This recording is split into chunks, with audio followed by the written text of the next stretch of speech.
Going to speak on the topic shopping centers. Hello viewers, today I am going to speak on the topic shopping centers. मैंने पहले भी इस पे lecture दिया था shopping centers 1. So पहले हम देखते हैं कि इंट्रोडक्शन में कि what is shopping centers हैं क्या. So a group of retail and other commercial establishments that is planned, developed, owned and managed as a single property. On-site parking भी होती है उस पर. So on-site parking is provided. So by the market, so the center's size and orientation are generally determined by the market characteristics of the trade area served by the center. So mainly हम इसमें देखेंगे कि two main configurations of shopping centers होती हैं, या तो malls होती हैं या open air strip centers होते हैं.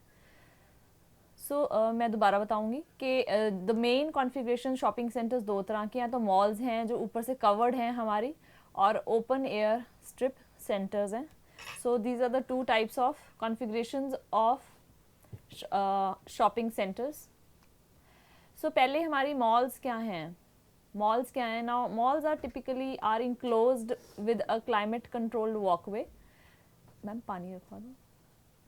Malls typically are enclosed with a climate controlled walkway between two facing strips of stores.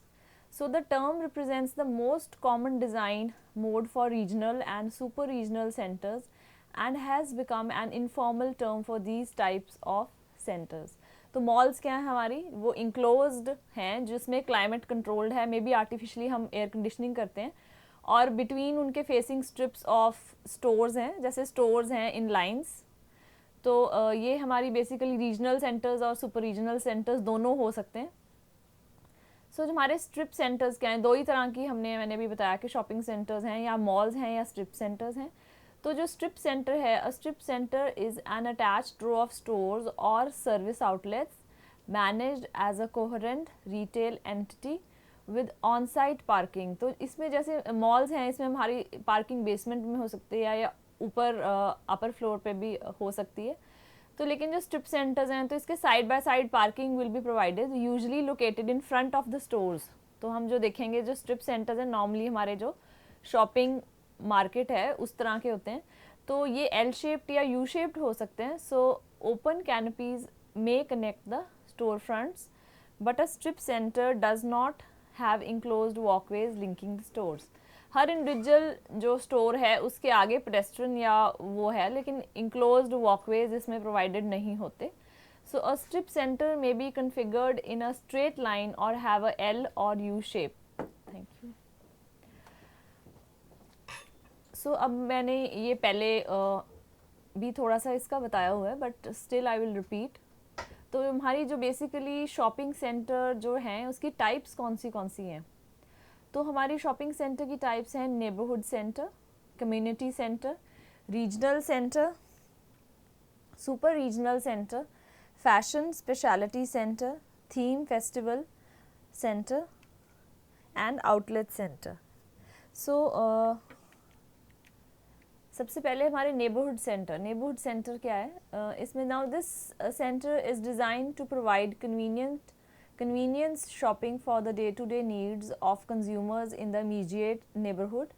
तो immediate जो neighborhood है उसमें हमारी जो है हम neighborhood center की या neighborhood center shopping हम provide करते हैं.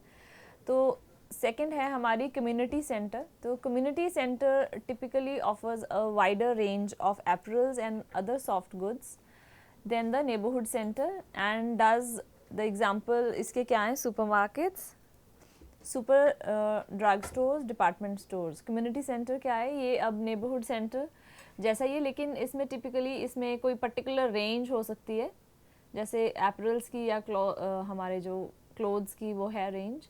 और इसके एग्जांपल्स हैं कोई सुपरमार्केट, सुपर ड्रग स्टोर और डिपार्टमेंट स्टोर्स.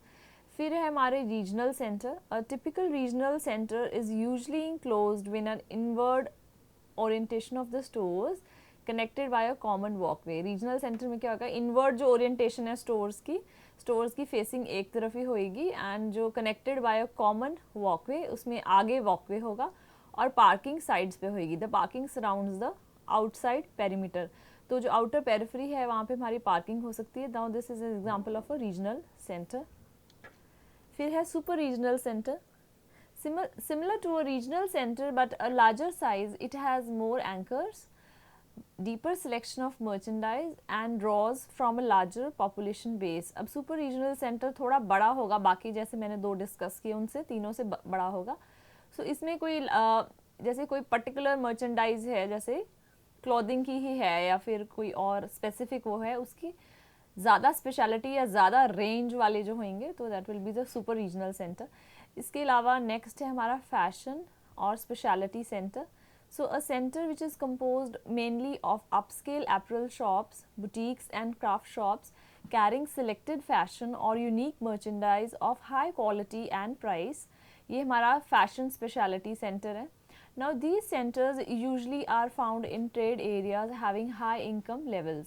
जहाँ पे हमारे हाई इनकम ग्रुप के पीपल आर स्टेइंग, तो वहाँ पे हमारे कुछ स्पेशलिटी सेंटर्स हो सकते हैं which can have boutiques, craft shops and selected fashion and unique merchandise जो है दैट कैन बी ये this is not very common, तो ये हमारा फैशन स्पेशलिटी सेंटर हो सकता है.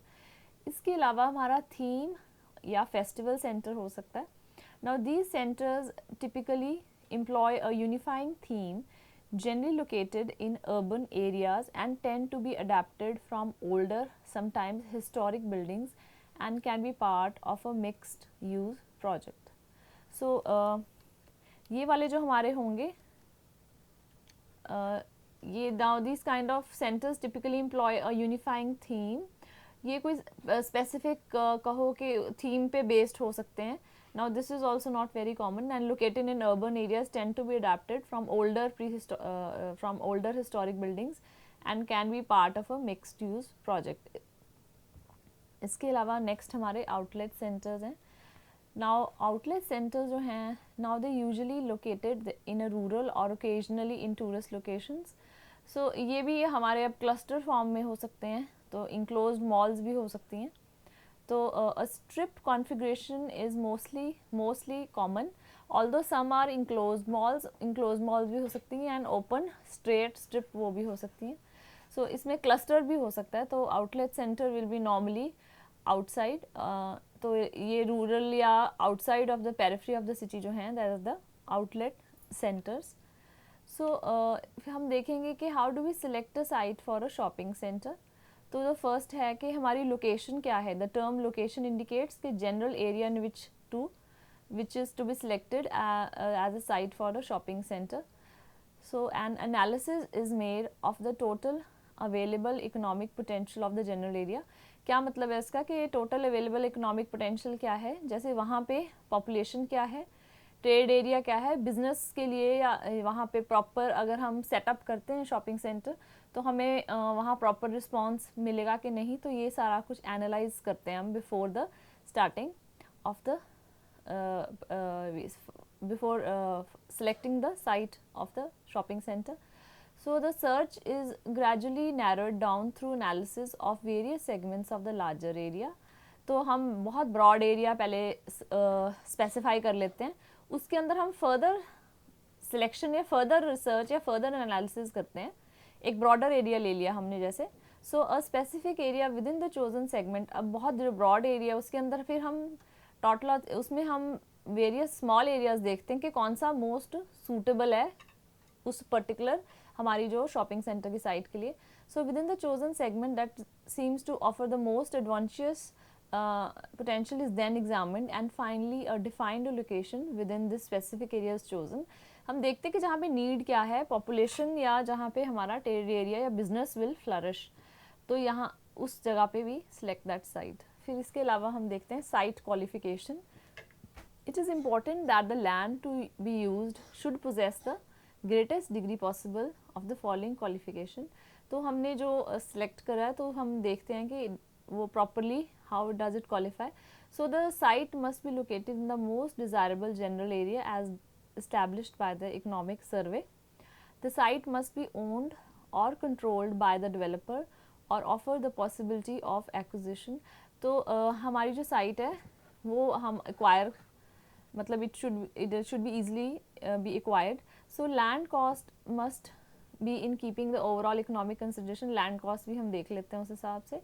Existing zoning must permit shopping centre development, तो ऑलरेडी जो जोनिंग है वहाँ, तो उसको भी हमें स्टडी करके उस हिसाब से भी we see that the site, if the whether the site qualifies for the shopping centre, तो it must permit shopping centre development और reasonable likelihood of rezoning must exist. मतलब कहने का कि वहाँ प्रॉपर लिंकेज होना चाहिए ट्रैफिक पे, how the people will come there, तो प्रॉपर लिंकेज होना चाहिए with the roads network and सारा प्रॉपर ट्रैफिक की मूवमेंट, उस हिसाब से we see that the likelihood and the zoning of that existing site. So the site must contain sufficient land to permit construction of facilities to meet the sales potential. ये क्या है कि जो site है उसमें sufficient construction की facilities के लिए और sales promote करने के लिए it should have sufficient, there should be sufficient land. So the land must be in one piece, free of intervening roadways.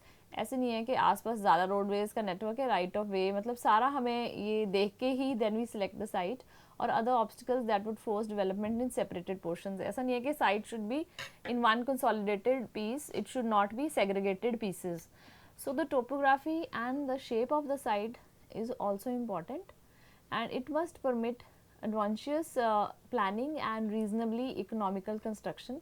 तो ऐसा नहीं है कि हम बिल्कुल ही जैसे प्लेन साइट है उसकी साइड पे थोड़ी हमारी टोपोग्राफी या थोड़ी हिली है, टेरेन थोड़ा वो है, तो हम वो वाली साइट को as architect also enables or gives his views to the client, तो that site will not be suitable because उस पर हमारी construction की cost बढ़ जाएगी. So the surrounding road pattern and accessibility must allow full utilization of the business potential. तो जो road pattern है वो प्रॉपर वो हो ताकि बिजनेस पोटेंशियल या इन्हांस हो हमारी sales. So the structure must be visible from major thoroughfares. तो जो इस तरह का डिज़ाइन जो आर्किटेक्ट बनाएगा फॉर द शॉपिंग सेंटर कि it should be easily visible, तो more and more people should see it and locate it and come there for shopping. तो इट शुड, द स्ट्रक्चर इस तरह का होना चाहिए कि it should not merge with the surroundings, but it should on the contrary be visible from major areas. So surrounding land uses should be free of competitive developments and if possible should be of a nature that enhances the operation of the shopping center. तो जो surrounding land usage हैं they should B free of competitive development. ऐसा नहीं हो कि already जहाँ बहुत अच्छे शॉपिंग सेंटर्स चल रहे हैं हम उस एरिया पे जाके बना लें, ताकि जो हमने जो बनाया है उसकी नेचर और ऑपरेशन और उसमें हमें सेल्स लेने में या प्रॉफिट उसमें हमें कोई लॉस हो, तो वी सी के हमें कंपटीशन में ज़्यादा ना आए. So areas in a shopping centre. अब कौन से जो एरियाज़ हैं जो हमें we have to design in a shopping centre. So पहले तो हमारे जो स्ट्रक्चर्स हैं फॉर मेनली क्या है, स्ट्रक्चर्स में क्या आता है हमारे रिटेल पर्पसेस के लिए रिटेल एरियाज़ विच नाउ इसमें क्या आएगा फॉर सर्विस पर्पसेस. जो हमारे रिटेल एरियाज़ हैं शॉप्स हैं जो वो हैं. फिर हमारे रिटेल पर्पसेस के लिए heating and air conditioning plants हैं, इलेक्ट्रिक सब स्टेशंस हैं, मेंटेनेंस शॉप्स हैं, ट्रक रोड्स हैं, लोडिंग डॉक्स हैं, इक्विपमेंट स्टोरेज है. तो सारा कुछ ही इसमें आएगा कि हमारे जो रिटेल जो स्टोर्स हैं इसके साथ अटैच्ड हमारे सर्विसेज हैं. जैसे मेंटेनेंस शॉप्स की जो है वो भी हमें देखनी है, फिर वो एरियाज़ भी आर्किटेक्ट ने साथ में डिज़ाइन करने हैं. ट्रक रोड्स के लिए भी मूवमेंट के लिए भी देना है, लोडिंग डॉक्स भी देने हैं, अनलोड और लोड के लिए भी देना है, एंड इक्विपमेंट की स्टोरेज के लिए भी हमें स्पेस देनी है. So for other commercial uses offices and recreational facilities, जो बाकी कमर्शियल यूजेस के लिए ऑफिसेज भी देने हैं और जो हमारे वहाँ पे शॉपर्स आ रहे हैं उनके लिए रिक्रिएशनल फैसिलिटीज़ या सिटिंग एरिया ये भी होना चाहिए. इसके अलावा हमारे शॉपिंग सेंटर में for public use such as civic and social facilities, community center we can provide auditorium, exhibition space and children's play area can also be attached with the inside the shopping center. So next है हमारा car storage areas. तो अब मैंने जैसे पहले भी बताया कि दो तरह की हमारी हैं, एक तो मॉल्स है, एक स्ट्रिप सेंटर्स हैं. तो डिपेंडिंग किस तरह की है हम कार स्टोरेज एरिया देंगे. सरफेस पार्किंग लॉट्स भी हो सकते हैं, डबल डेक और मल्टीपल डेक कैरेजेस भी हो सकते हैं. अगर हमारे नीचे स्पेस नहीं है तो स्टैक पार्किंग से हम we can use basements also, we can use the upper floors also. So pedestrian areas will also be there. So pedestrian areas in which the shoppers will move, जिस पे pedestrian on foot the people will move, वो areas हमारे बहुत important हैं क्योंकि that will be connecting all the spaces. इसके अलावा malls, courts, lanes and plazas, और इसके बाद कवर्ड पेडेस्ट्रियन एरियाज जो हैं such as public corridors and covered malls और कोर्ट्स। तो हमें ऑटोमोबाइल मूवमेंट एरियाज भी देखने हैं जहाँ पे हमारी कार की मूवमेंट होएगी। डेफिनेटली अब कार की मूवमेंट और पेडेस्ट्रियन जो एरिया है उसको हम भी डाइवर्सिफाई करेंगे। They should not cross each other, they should not be intermingling with each other. So ये जो है कन्फ्यूजन जो ट्रैफिक की, ऑटोमोबाइल मूवमेंट की और पेडेस्ट्रियन की, हम बिल्कुल डिफरेंट उसमें करेगा। आर्किटेक्ट जब डिज़ाइन करेगा तो इन दोनों की जो डिस्ट्रीब्यूशन है बिल्कुल अलग रखेगा। There should be no confusion in them. So public transport areas, bus roads, bus terminals, taxi stand, ये तो हमने पहले ही देखना है जब हमने we are selecting the site. इसके अलावा बफर एरियाज जैसे हमारे हैं, अगर हमारा रोड सिस्टम, पब्लिक सिस्टम इस तरह है तो हम लैंडस्केप्ड एरियाज भी डिज़ाइन करेंगे which will separate the car storage area और the service area from the public road system. जहाँ पे जो पेडेस्ट्रियन जा रहे हैं या जो कॉमन पब्लिक के लिए है उससे उसको बाइफ्रिकेट करेंगे। और areas separating parking areas from one another और parking areas from the service area. तो ये दोनों चीज़ें हम देखेंगे। इसके अलावा reserve areas, portions of site to be held in reserve for the planned growth of the shopping centre.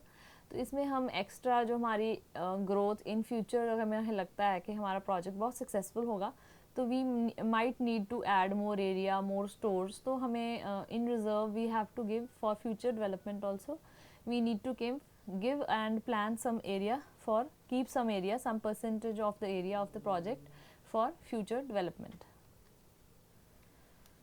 So ये पॉइंट अभी पहले भी मैंने बोला पर अभी थोड़ा डिटेल में हम देखते हैं। Separation of the traffic types, तो किस किस तरह का ट्रैफिक हमारा कम्युनिटी सेंटर में आएगा। तो फर्स्ट है पेडेस्ट्रियन फ्रॉम ट्रांसपोर्टेशन। पेडेस्ट्रियन क्या है? पीपल ऑन फुट जो हैं। So the separation of pedestrian areas from transportation areas is one of the cornerstones of good planning in a shopping center.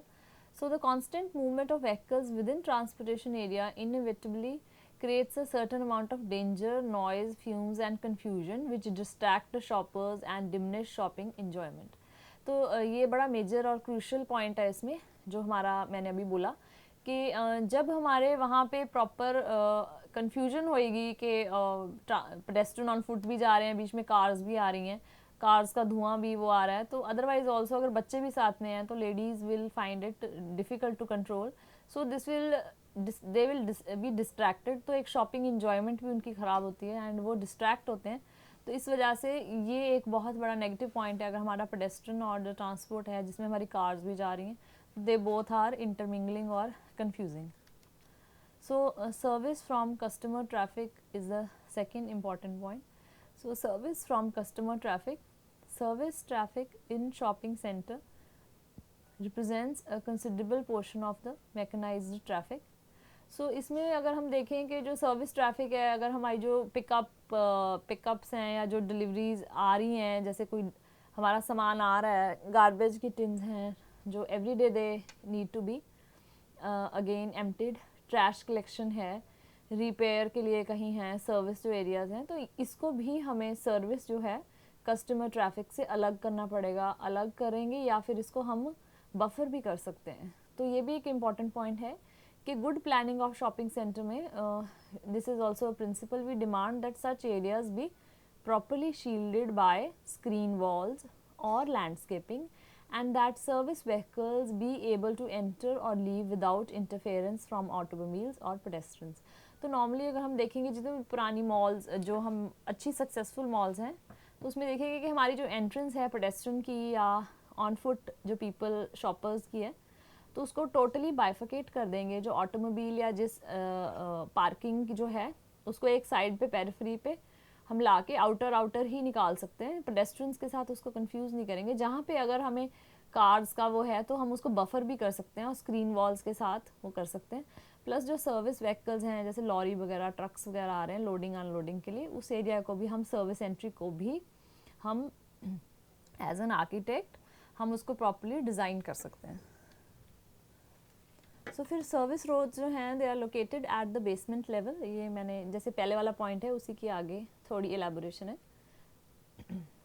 जो service roads हैं they are located at the basement level, so provide less expensive solution and are widely used.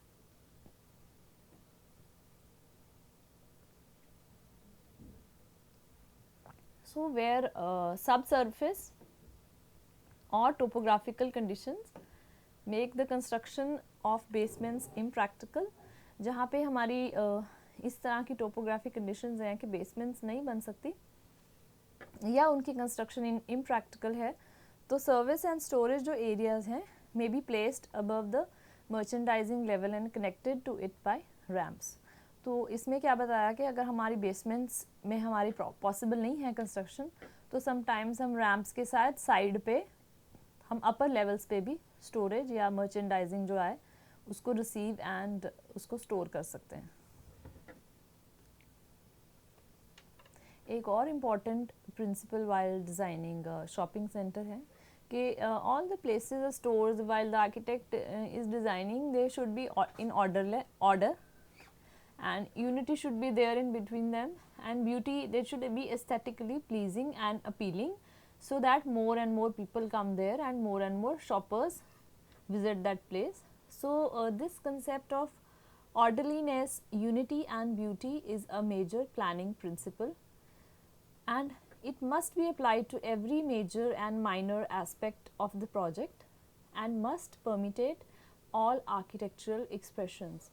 तो ये हमारा काफ़ी important वो है. तो that's why we say lot of change and is coming in the materials. बहुत तरह के मटेरियल्स मार्केट में अवेलेबल हैं. So interior designers are also now side by side architects तो कर ही रहे हैं. Some of them are practising as interior designers. तो हमें इस चीज़ की भी नॉलेज होनी चाहिए. इंटीरियर्स या एस्थेटिक्स बहुत ज़रूरी है.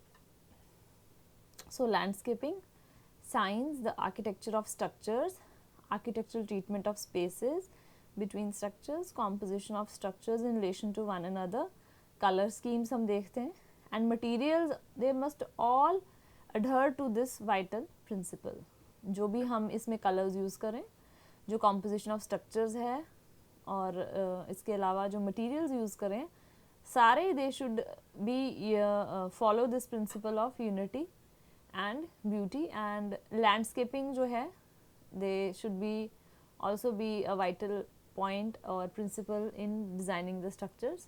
So एक पूरी unified picture बनने के लिए and it will look जो architect must design according to this principles. So planning the surrounding area. The term surrounding area क्या है? Now it can be understood either in its narrowest sense, that is strips of land on opposite sides of the public roads adjoining the shopping center, or in its widest sense the entire community within which the shopping center is located. अब कहने को क्या है कि जो surrounding area है वो भी अच्छा होना चाहिए. हमने अपनी बिल्डिंग अच्छी बना दी, लेकिन the surrounding area should also be designed और planned. So a well planned centre can exert a highly invigorating influence on the area surrounding it, while a well planned surrounding area can add in large measure to the prosperity of the center. And conversely, or on the contrary, a poorly planned or unplanned commercial grouping of stores can have a deteriorating effect on its surrounding area, while the success of even the best planned center can be endangered by a poorly planned or blighted surrounding area. तो architect has to keep in mind while designing the shopping center के the surrounding areas हैं उनको भी थोड़ा treat करा जाए. So इसमें I have attached some pictures that surrounding periphery area should also be, उसके बीच में मतलब जब डिज़ाइन किया है तो उसके बीच में यूनिफाइड कॉम्पोजिशन की तरह ही लगना चाहिए. तो सराउंडिंग जो लैंडस्केपिंग है it is merging with the building, इसमें आप देख सकते हैं. सो ये भी एक इंटेग्रल पार्ट है शॉपिंग सेंटर का. सो नेक्स्ट है planning for expansion. So planning for expansion should be considered if the shopping center is located in a steadily growing area. In such a situation, the department store and the other major stores will often express the desire to enlarge when their sales volume reached a stated figure. अब इसका क्या मतलब है कि जो हमें expansion के लिए या जो भी प्लान करना है कि अगर हमारी एक सर्टन सेल्स वॉल्यूम बढ़ गया है, विजिटर्स बढ़ गए हैं और हमारी सेल्स या हमारी जो डे टू डे उनकी सेल है वो बढ़ गई है, so they need to again expand the shopping centre. तो इसमें maybe sometimes they need to add further some department store और maybe they need to add some utility stores. तो इसमें हमें एक्सपेंशन के लिए भी we have to keep some space. The carrying potential of surrounding public roads must be sufficient to absorb additional traffic loads. तो ऐसा नहीं है कि हमने जो शॉपिंग सेंटर डिज़ाइन कर दिया है उसकी पेरिफेरी जो रोड्स हैं there should be flexibility of expansion in them. Additional traffic loads अगर बढ़ जाते हैं, नंबर ऑफ विजिटर्स वहाँ आने के लिए ज़्यादा हो जाते हैं, तो they should be able to absorb the additional traffic loads also. So if it is decided to plan with a view to expansion, certain measures must be taken. तो अगर हमने पहले ही डिसाइड किया कि इतना एक्सपैंड कर जाएगा तो उस हिसाब से certain measures should be taken. Next है character of the buildings.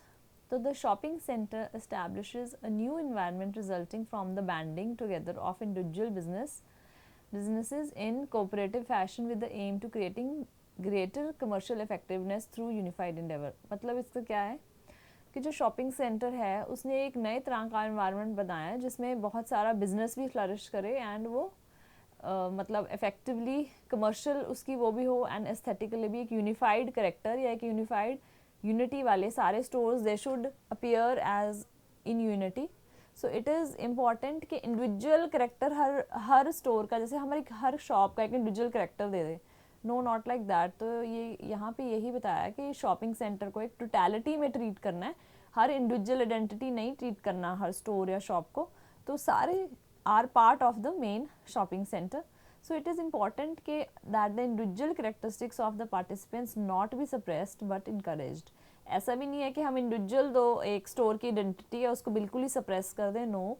पर हमें टोटलिटी में भी देखना है कि जैसे एक स्टोर को बहुत ज़्यादा इंपॉर्टेंस दी तो वहाँ सेल ज़्यादा बढ़ जाएंगी, नो नॉट लाइक दैट. तो हमें टोटलिटी में जो शॉपिंग सेंटर का एक कैरेक्टर है वो भी मेंटेन करना है और किसी पर्टिकुलर स्टोर को सप्रेस भी नहीं करना. So buildings for single tenancy for example are planned not only in accordance with the specific requirements of the specific tenant but also in harmony with the character of the overall shopping centre architecture. तो जो हमारी single tenancy है, जैसे एक owned by one single person and the whole shopping complex and he sells the stores to particular आगे clients से people. तो नहीं, but also सारे जो हैं अपनी अपनी नहीं, सबकी जो overall shopping center का जो architecture है उसका जो architectural character है that should be the main. So pedestrian areas, open spaces जो हैं must be more than narrow lanes between long rows of stores. जो पेडेस्ट्रियन एरियाज़ हैं हमारे वो नैरो लेन्स नहीं होनी चाहिए. They should not only be narrow lanes नहीं बन जानी चाहिए but they should be busy, colourful, exciting and stimulating. तो इस तरह आर्किटेक्ट ने डिज़ाइन करना है कि जो इसमें पेडेस्ट्रियन एरियाज़ हैं they should be more colourful, exciting, stimulating. They should not be just long without break, है ना. थोड़ी स्टैगरिंग भी चाहिए, थोड़ा उसमें एक्साइटमेंट चाहिए कि people walking through should feel relaxed.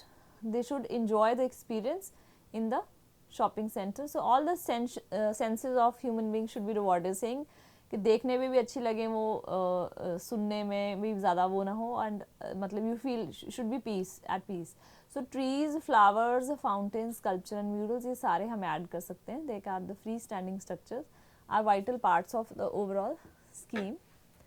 इसके अलावा जो public events such as fashion shows ये भी सारे हमारे, इसके लिए भी हम स्पेस दे सकते हैं. एग्जीबिशंस वगैरह ये भी सारी हमारी they are all parts of the life in these open spaces. इसमें snack bars, outdoor cafes, restaurants can also be the spaces designed. So the environment should be so attractive that customers will enjoy these trips and या तो वो ज़्यादा देर के लिए बाहर रहें या फिर they come again and again and return more often. This will result in cash registers ringing more often and recording higher sales.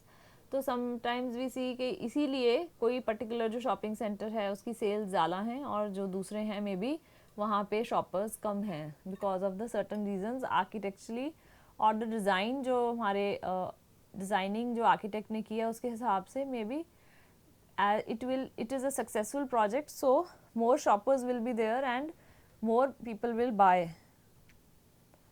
तो इसमें मैंने थोड़े से कुछ पेडेस्ट्रियन एरियाज़ में जैसे हमारे कोई हैं, इसमें थोड़ा एग्जांपल इसके स्केच के साथ बताया कि जो स्मॉल डेप्थ है, जैसे हमारे अगर हमारे स्ट्रिप टाइप पार्किंग वो भी हैं, तो अगर पार्किंग पीछे है, सेलिंग एरिया आगे हैं, पेडेस्ट्रियन आगे हैं, तो in these kind of stores we require less depth.